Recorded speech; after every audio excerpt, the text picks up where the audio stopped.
Welcome back to the deep dive. Think for a moment about the concept of anticipating the future. For most of human history, anticipating crime was either a matter of gut feeling, right, local knowledge, or maybe a very rudimentary kind of pattern recognition. Sure, knowing which streets to avoid after dark. Exactly. But today, we're witnessing a radical technology-driven shift in law enforcement. We're moving from purely reactive policing to proactive, algorithmically driven prevention. And we are talking about predictive policing, or PP for short. We are. And it really is the ultimate vision of efficiency, isn't it? For decades, police organizations were judged on their ability to respond to a crime scene and, solve cases after the fact. Right, the response time, the clearance rate. Exactly. Now, the promise is to intercede, to modulate the future, to prevent that crime from ever happening in the first place. This isn't just an adjustment to police practice, it's a profound shift in organizational philosophy. And our mission today is to give you a true deep dive into this evolving practice, because it's moving from these kind of niche pilot projects into a foundational element of the modern policing toolkit. And often without much public scrutiny. That's the thing. So we've curated a serious stack of sources examining everything. The specific technology and how it works, the claims of efficacy, which are, wildly disputed, the heavy ethical critiques concerning bias and transparency, and the complex legal territory this technology occupies. Right. Before we dive into the nuts and bolts, we really have to define this because predictive policing is not one monolithic tool. It's not a single thing. Yeah. It's a collective term for the proactive use of algorithmically mediated data analysis. This analysis generates risk estimates, which can target specific locations, specific communities, or even specific individuals. And these estimates are then operationalized through targeted police measures. They actually tell officers where to go. That's the goal. I think the context for why this caught on so fast is important. These systems aren't just a technical novelty, are they? No, not at all. They are perfectly aligned with broader trends. The ongoing digitization of public services, the political and economic pressure on police organizations to show increased efficiency with fewer resources. Doing more with less, the classic line. It always is. And there's the overall move toward a scientification of decision-making. Police departments are under immense pressure to show that their actions are driven by objective data, not just intuition or, a hunch. That desire for objectivity is key. And you see it reflected in the early definitions. Take Purcell and Tuanihanda. They define PP as taking data from disparate sources, analyzing results, and using them to anticipate, prevent, and respond more effectively to future crime. It's all about that efficiency dividend, the promise of being smarter, faster, better. And then Perry and his colleagues, a few years later, they boiled it down even further. They called it the application of analytical, particularly quantitative techniques to identify likely targets for police intervention. And that emphasis shifts to the quantitative identification of targets. That statistical foundation, that sense that we can use pure math to beat the bad guys, that's the core selling point we really need to unpack today. Okay, so let's get into that, because when you say predictive policing system, it sounds like one thing, but it's not. Not even close. When you look closely at the PP systems deployed around the world, you realize it's not a single product. It's an entire ecosystem. The sheer variation in how these systems are built, what they look at, and what they target is just astounding. So let's start with the inputs, the data they're feeding these machines. Our sources show the simplest systems might rely only on a narrow set of historical police crime data. Right, just where and when arrests happened. The basics. But the more advanced systems, they leap into integrating what they call big data. And big data here means integrating all sorts of heterogeneous dynamic sources. We're talking about real-time traffic patterns, historical weather data, social media sentiment, public transit usage. Even economic indicators. Oh, yeah. Anything they can get their hands on. The whole idea is to find correlations the human eye could never spot. For example, does a 5-degree temperature drop on a Friday night increase the probability of car theft in a specific industrial park? A human wouldn't think to ask that. But an algorithm can test millions of such hypotheses simultaneously. That's the power and the danger. And the brain behind the operation, the algorithm itself, that varies too. You might have simple, static, rule-based programs. Like, if X happens, then Y risk increases.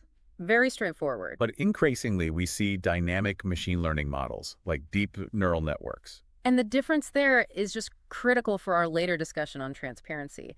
A static algorithm follows explicit, preset rules written by a programmer. You can generally audit its logic, look under the hood. You can see the math. You can see the math. A dynamic machine learning model, particularly one using complex reinforcement learning, it writes its own rules based on pattern recognition in the data. So it's teaching itself. It's constantly adapting, and its reasoning can become completely opaque even to the developers who built it. That complexity is powerful, sure, but it's a huge, huge issue for due process. And crucially, who or what is the target? Is the algorithm trying to predict crime in a specific place, a hotspot? Or is it trying to predict criminal behavior by a specific person? And the scope, too. I mean, targeting burglary is very different from targeting organized gang violence. Totally different data, different models.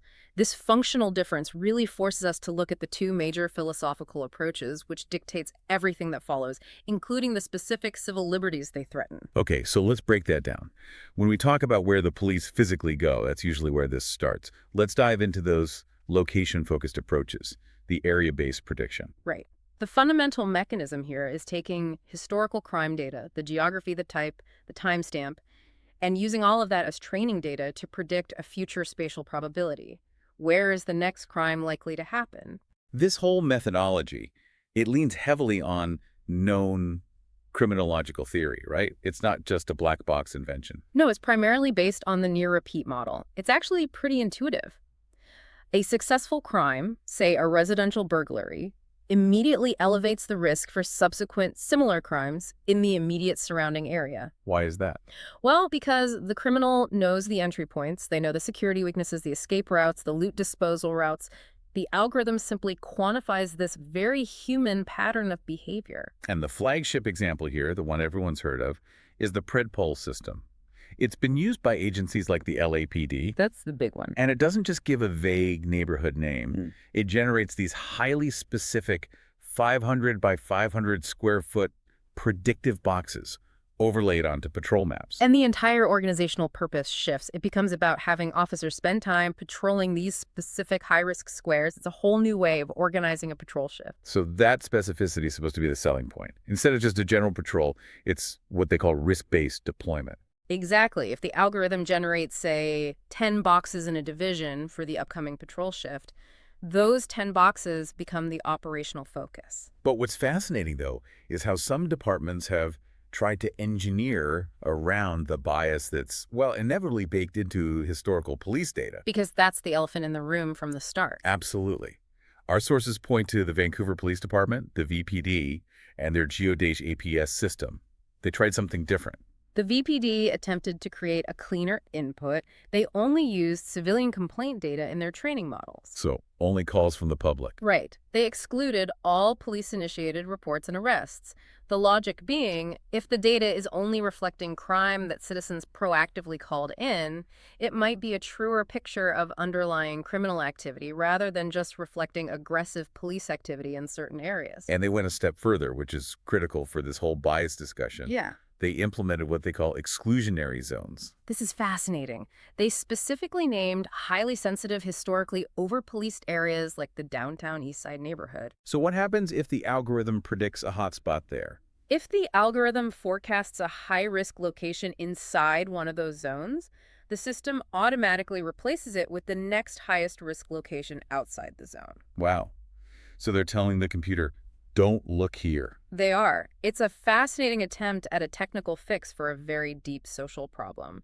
They are essentially saying, we acknowledge that our historical data is corrupted by over-policing in this sensitive area, so we are going to force the algorithm to look somewhere else. It shows an awareness of the self-fulfilling prophecy problem, for sure. It does, but it also raises questions about whether they are solving crime or just shifting the reported location of police activity. A very good point. And that brings us sharply to the second major approach, the person-based approaches. A whole different ballgame. This is sometimes called predictive profiling, and it completely shifts the focus. It asks, who is likely to commit a crime or who is likely to be victimized at some indeterminate point in the future? This is a different kettle of fish entirely.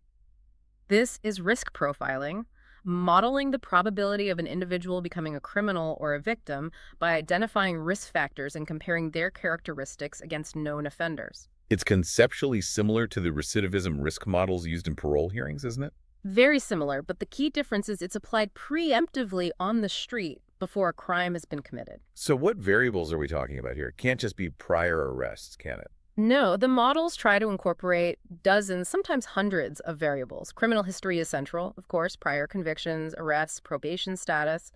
But they also look at things like sociodemographics, education levels, unemployment status. And crucially, their social connections. Yes, the social network analysis, SNA. This is where it gets highly, highly invasive. Assessing crime risk not just through your data, but through your friends, your family, your colleagues. So you're being judged by the company you keep, literally. Precisely. The core tenet is this concept of collective liability. The idea is that arrest rates, affiliations, and known gang memberships among a person's social circle are an indicator of their future behavior. And because social networks are increasingly digitized through our phones, online accounts, communication data law enforcement can model these relationships with increasingly accurate and increasingly invasive detail. It's a goldmine of data for them. So, just to be clear, if I have dinner with someone who was arrested last year for a minor offense, my personal risk score might tick up even if I have a perfectly clean record. That is the essence of it, yes. You are assessed not purely as an individual, but as a node in a network. And the most famous, or perhaps infamous, example of this approach in the U.S. was the Chicago Police Department's Strategic Subject List, the SSL. Better known as the Heat List. The Heat List launched in 2013. And that list was specifically designed to target people at the highest risk of firearm-related violence, either as perpetrators or victims. That was the goal. What proprietary data points did they use to generate those scores? How did you get on the list? Well, the Chicago model was proprietary, so we don't know everything. But the known key variables included the number of prior violent crime arrests, the number of prior non-violent crime arrests, whether the person had been a victim of gun violence themselves, and crucially, their purported gang membership and their connectivity within co-arrest networks. Co-arrest network. So if you were arrested at the same time as someone else. Yes, it strengthens the link between you and the network model. The system then produced a score, and anyone above a certain threshold was flagged for police intervention. The scores were meant to be extremely precise, targeting a small pool of extremely high-risk individuals. Like, to be. Seems like a key phrase here. It is. The reality, as we'll see, was very different. Okay, so we've got the two main branches, predicting places and predicting people. But when these systems first launched, the marketing was almost utopian, wasn't it? Oh, absolutely. The proponents argued this was the final step in truly professionalizing policing, replacing fallible human intuition with cold, hard math. The optimism was tangible.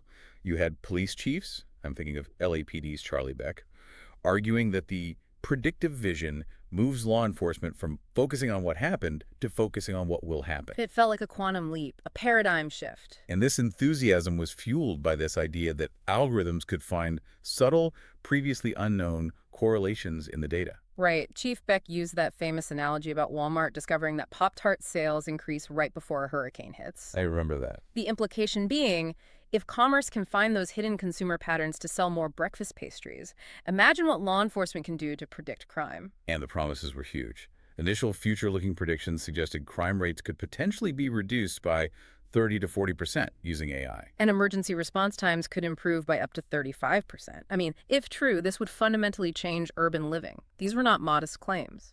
No. And the early case studies certainly seem to support the hype. Look at Santa Cruz. Santa Cruz was the poster child. After just 6 months of implementing the PredPol model, the department credited the software with a noticeable reduction in crime. And they made a point of saying they hadn't hired more officers or changed their patrol deployment structure otherwise. They tried to isolate the variable, and that anecdotal success was powerful enough that Time magazine recognized predictive policing as one of the 50 best inventions of 2011. But the most cited, seemingly definitive proof came from that LAPD-controlled experiment in their Foothill division. The Foothill study, yes. They pitted the algorithm's predictions directly against traditional human-generated hotspot methods. And the initial findings, they looked indisputable. The researchers claimed the algorithm provided twice the accuracy of the traditional methods. Twice the accuracy. And critically, property crime in the Foothill division declined by a remarkable 12% during the experiment period, while the rest of Los Angeles saw almost no change, a 0.4% increase. That looks like a slam-dunk scientific validation. It was presented as exactly that. A 12% reduction is huge. Before we turn to the flaws, what did the critics immediately jump on? couldn't have been that clean. Or was it just correlation, not causation? That was the first and most obvious critique. The main skepticism centered on the study design and its interpretation. First, as you say, correlation versus causation.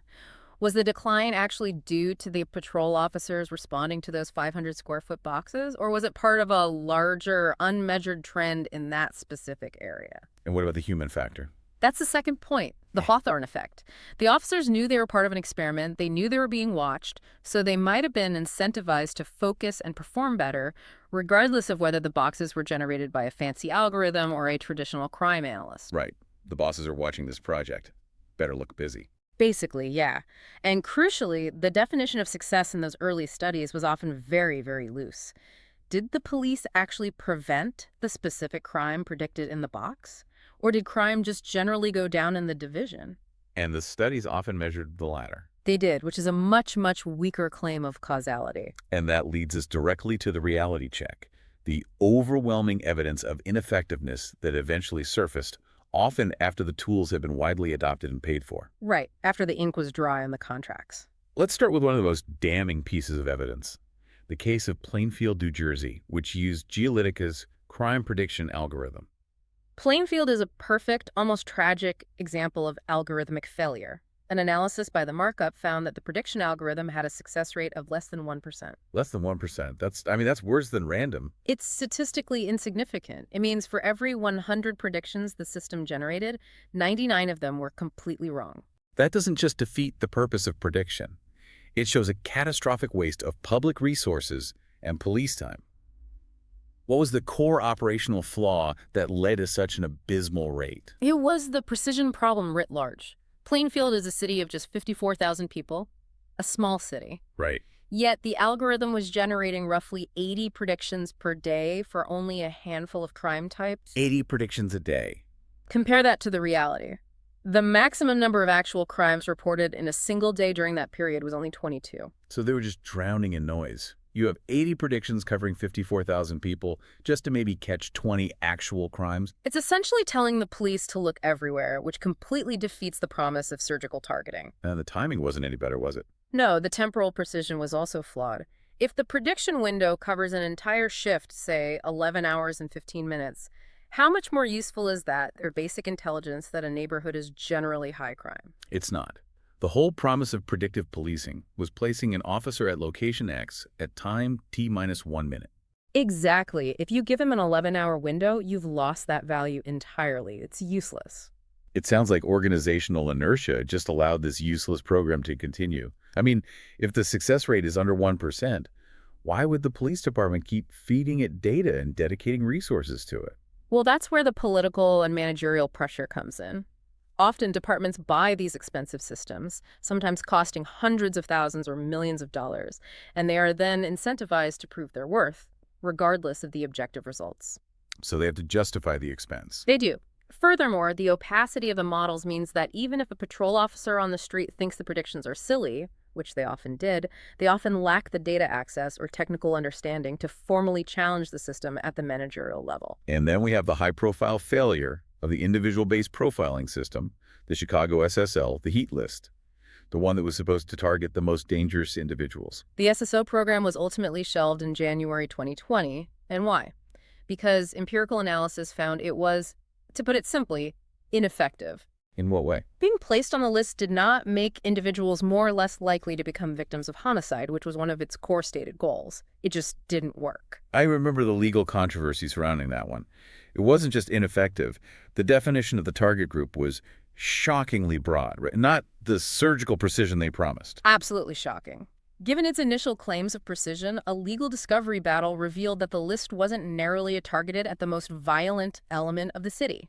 Instead, it included every single person who had been arrested or fingerprinted in Chicago since 2013. Wait, every single person? Every single person. Wow. So if your input is essentially every person who has had any police contact in 7 years, you are certainly not achieving surgical precision. Not even close. That massive over-reliance on arrest records, not convictions, just arrests, means the list included a huge number of people who were innocent or had only minor, non-violent contacts with the police. It completely undermined the claim of being a targeted, scientifically sound intervention. It did. It illustrates the disconnect between the claims made by the technology vendors and police proponents, these blockbuster crime reduction numbers, and the on-the-ground reality, which showed massive resource waste and systems that were either inaccurate or based on, frankly, organizational scoop creep. So we've established that predictive policing is often ineffective. But the problems go far deeper than simple accuracy, don't they? Much deeper. The initial appeal, as we noted, was the promise of objectivity, that these algorithms would eliminate human bias. But this is the section where that promise completely and utterly breaks down. It's the paradox of objectivity. The systems are not neutral. They are intrinsically embedded with the skewed historical data, the assumptions, and the human biases about risk that already existed within the police department. They simply automate and amplify existing prejudice. The input data quality is the fatal flaw. It's what some researchers call the G.I. Joe principle. Yeah. Garbage in, garbage out. That's it in a nutshell. Historical crime data, arrest reports, stop and frisk records, police contacts is not a census of actual criminal behavior. It's a census of police activity. That's a crucial point. Estimates show that anywhere from 17 to 67% of crimes go completely unreported. And that missing data is not random. It is heavily skewed based on geography, community trust in police, and the visibility of the crime itself. So, for example, if a crime like financial fraud happens primarily in a private setting, the algorithm won't see it unless it's reported. Correct. But if drug use happens in public spaces that are heavily patrolled, the data reflects police enforcement, not the actual prevalence of drug use, which we know from other data is relatively stable across socioeconomic and racial lines. And this creates the infamous self-fulfilling prophecy, or the feedback loop. This is the core of the bias problem. The algorithm is trained on data showing high arrest rates in specific areas that were historically chosen for high police deployment. So the bias is already in the training data. It's baked in from day one. The algorithm interprets these high arrest rates as high crime risk. So police are deployed to those high-risk areas identified by the algorithm. They conduct more stops, more searches, and record more arrests and lower-level offenses there. And then the newly generated disproportionate enforcement data is fed right back into the system for the next cycle of predictions. Precisely. The model becomes even more skewed, reinforcing the existing discrimination. Researchers call this the ratchet effect. It's essentially the algorithm validating and accelerating the police department's existing deployment patterns, regardless of whether those patterns truly reflect underlying crime distribution. So if the algorithm isn't explicitly programmed to prioritize race, how does race become the output? It uses what are called racial proxies, right? Yes, exactly. While ethical guidelines usually prohibit explicit coding by race or ethnicity, the algorithms are sophisticated enough to associate crime risk with other variables that are highly correlated with race due to historical enforcement patterns. Well, since location, socioeconomic status, and arrest history are all common inputs, and these factors are disproportionately concentrated in certain racial communities due to systemic issues, the algorithm effectively learns to treat race as a key predictor without ever using the word race. So the algorithm might not see the word black, but it sees, lives in this specific, historically disadvantaged zip code, uses this public transit route, has 3 prior arrests for low-level offenses, and has contacts with individuals with similar characteristics. And that combination effectively operates as a high-risk score that disproportionately targets minority groups. That's exactly how the proxy works. So organizations like Amnesty International have argued that this technology just perpetuates established, unequal police practices, like stop and search, but under a veneer of technological neutrality. You are embedding the biases of the past directly into the future, and you're making it look like science. This brings us to the crucial problem of opacity, the black box conundrum, which prevents us from auditing these inherent biases. And there are 2 main barriers to transparency. The first is pretty straightforward: proprietary secrets. Trade secrets. Right. The companies that develop and sell systems like PredPol, or the former Entrado Beware threat scoring system, guard their source code fiercely, claiming it's essential trade secret information. And this prevents any external scrutiny. None. Not by courts, not by independent academics, not by the public. You can't gauge the accuracy, the factors it's weighing, or the legitimacy of the system. And the second barrier is the technological complexity itself, especially with dynamic machine learning. Even if the code were public, the reasoning is often inscrutable. Right. With advanced AI, the model's internal decision tree can be so complex, involving billions of calculations and interactions between variables, that even the engineers who developed it cannot explain with certainty why a particular input received a specific weight or how the system reasoned its way to a risk score of 9 out of 10. So it's a black box even to its creators. In many ways, yes. The AI finds patterns, but it doesn't offer a human-readable explanation for its causality. So the opacity combines with the bias. And the result is what critics call math washing.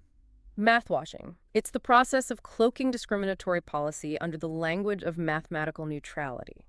It gives a pseudo-scientific justification for what is, in practice, discriminatory treatment. It wrongly confers an imprimatur of impartiality onto fundamentally flawed systems. Exactly, and it makes the resulting injustice almost impossible to challenge in court, because the defendant cannot even point to the specific variable that flagged them in the first place. And that inability to identify the mechanism of harm, that leads us directly into the legal collision points. It really does. When an algorithm produces a risk score for a location or an individual, that number immediately impacts how police operate, and more importantly, how the courts assess the legality of that police action. So this puts algorithmic output in direct collision with fundamental rights, particularly the U.S. Fourth Amendment, which protects against unreasonable searches and seizures. The Fourth Amendment requires police to have a certain level of factual justification before they can stop, search, or seize a person. The output from a predictive system is often used in court to satisfy the lower legal standard of reasonable suspicion, or RS. Which is needed for a brief investigative stop, like a Terry stop. Correct. Or the higher standard of probable cause, or PC, which is needed for an arrest or a search warrant. And legal scholars argue that police and prosecutors engage in dangerous analogizing here. They do. They treat the algorithm's predictions, say a high-risk, box-like existing legally accepted justifications, such as a tip from a reliable informant, or the established fact that a certain block is a high-crime area, according to case law. But the challenge is that these algorithmic outputs, derived from big data, inherently risk the dilution of that reasonable suspicion standard. Why is the sheer volume of data so dangerous to the standard? Because big data systems can aggregate an immense volume of facts about an individual, even facts that are completely innocent in isolation. Think about it. Combining every social media, like every transit card swipe, every purchase, every contact point. Individually harmless. Individually harmless, but aggregated by an AI. They create a highly detailed profile that can be interpreted as suspicious. So the argument is that this massive volume of information, combined with the opaque scoring, makes the RS threshold, the need for specific, articulable facts, much easier for the police to reach, even if the underlying correlation is spurious or biased. Exactly. The exponential increase in available information about a suspect just weakens the Fourth Amendment's protection. Instead of protecting you from unwarranted state intrusion, the sheer ubiquity of data makes you constantly visible and potentially subject to algorithmic suspicion. And then there's the human element in the courtroom, automation bias. We just tend to trust computers more than ourselves. How does that play out? Automation bias is this tendency to rely on the judgment of an automated system, often viewing it as superior, impartial, and infallible, even when the human professional has good reason to believe the data or the technology is flawed. So an officer might have street experience telling them the data's wrong, but they might rely on the high-risk score to justify a stop anyway, fearing managerial repercussions if they ignore the objective metric. Precisely that.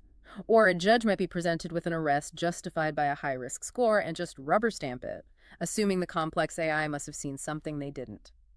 This reliance on the machine's output leads to widespread error in the application of constitutional standards. Okay, moving beyond the U.S. for a moment, let's use the detailed analysis from the Canadian human rights context to illustrate the broader implications for civil liberties, starting with the right to privacy. Right, because this goes beyond just searches. Algorithmic policing threatens privacy in three major distinct ways. The first is systematic collection, the ubiquitous surveillance of public spaces through smart cameras, biometrics, or social media monitoring, collecting data on everyone, not just suspects. The second is the danger of data aggregation.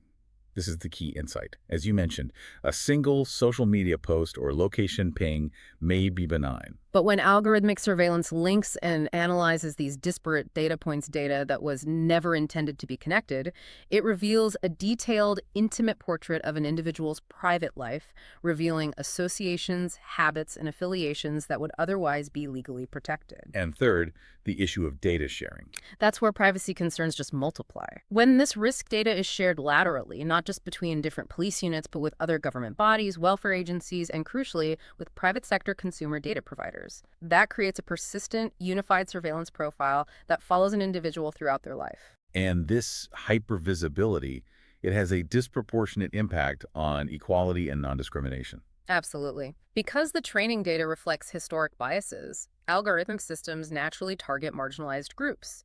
People living in historically policed areas or those accessing public benefits, these groups become hypervisible to the surveillance system.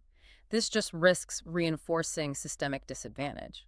It sounds like the algorithm is taking historical social inequity and turning it into a mathematical fact that governs future police action. That's precisely the risk. It risks creating what some call algorithmically altered fates, where historically over-policed communities find that their past disadvantages are now cemented by mathematical prediction, justifying continuous disproportionate monitoring and intervention.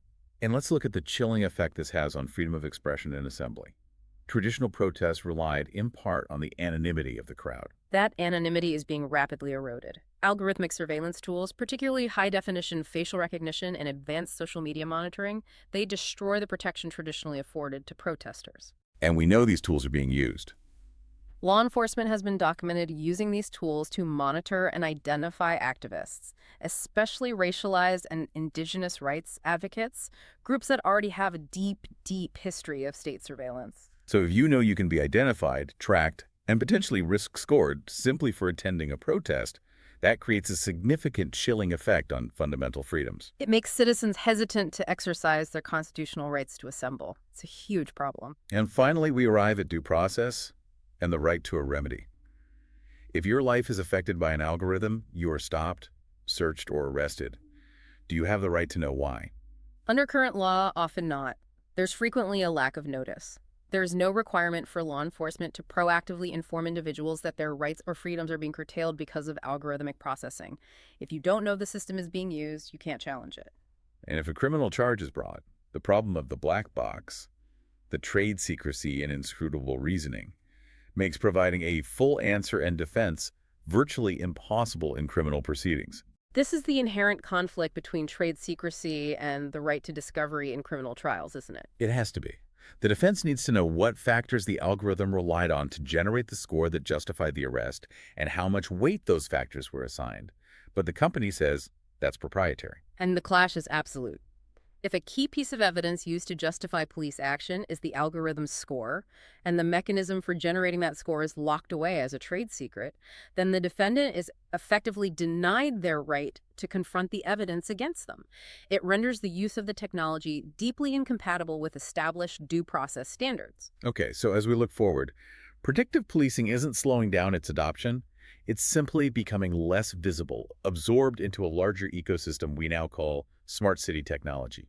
This is a crucial evolution. PP moves beyond simple daily crime forecasting and becomes part of a broader, agile security system, leveraging AI to detect suspicious activity in real time. So this includes automating tasks like identifying unattended packages in a subway, or recognizing abnormal crowd behavior, or flagging individuals who trigger specific biometric risk profiles as they walk past a camera. We're seeing this integration globally.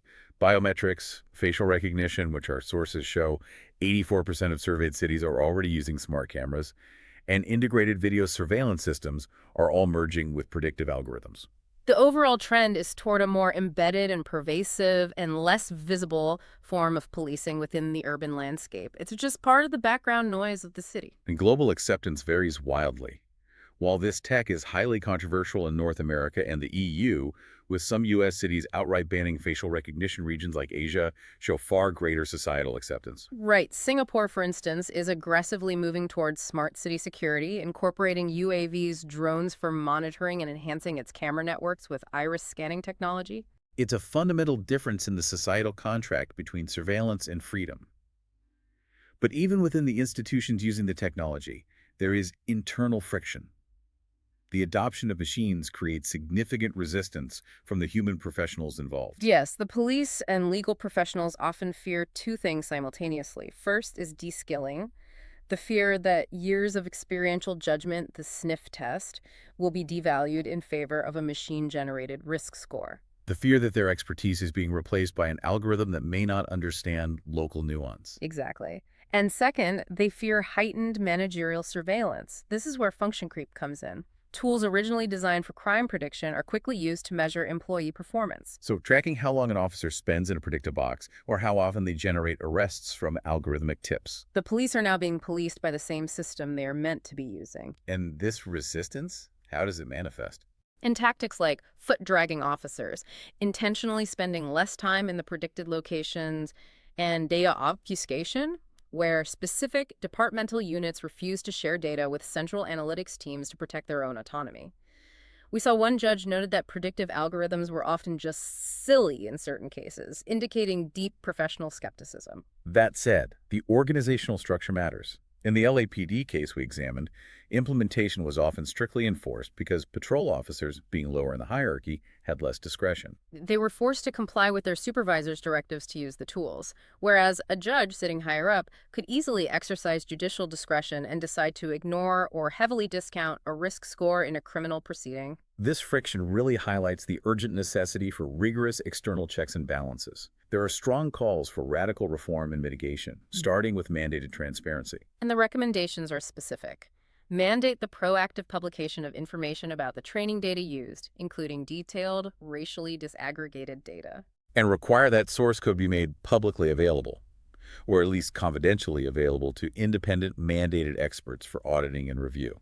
The transparency can't wait until a court case forces disclosure.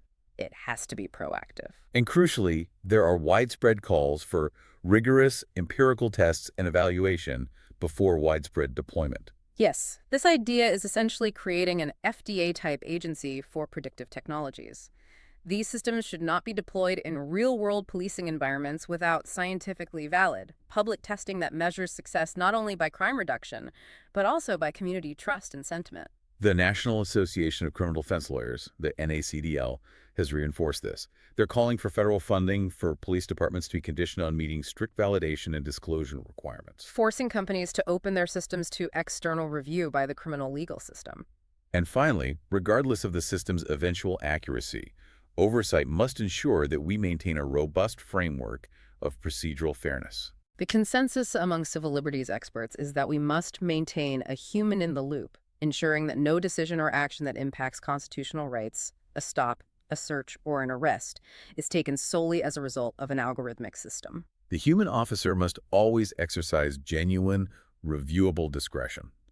The algorithm can only recommend, it can never decree. That has to be the bottom line. So if we pull back and synthesize what we've unpacked today, the central tension of predictive policing is crystal clear.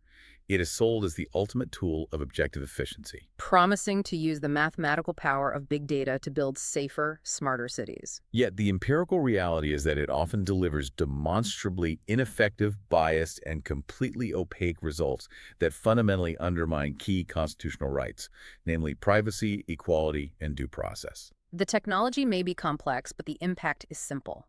It risks mathematically embedding historical injustice and making it virtually impossible to challenge. The debate, therefore, is far bigger than merely asking whether the technology is fast enough or accurate enough. It's a societal question about the future we are aiming to build and whether we're willing to make concessions to algorithmic convenience or the appearance of convenience at the expense of fundamental freedom, transparency, and equity. And we know that these predictive algorithms are only as good as the data they are fed, and that achieving genuinely unbiased data collection is incredibly difficult, if not functionally impossible, given the entrenched history of policing practices. Right. We heard that some experts argue the real solution to crime has nothing to do with police at all, but lies instead in community investment and robust social programs. And that raises a critical final thought for you to explore on your own. If we redirected the massive financial and technical resources currently spent on developing and implementing complex, proprietary, and often flawed predictive policing algorithms, resources that cost taxpayers millions and perpetuate bias, and instead poured those resources into scientifically validated social programs and community investment in historically overpoliced areas. What might the data then predict about those communities' futures?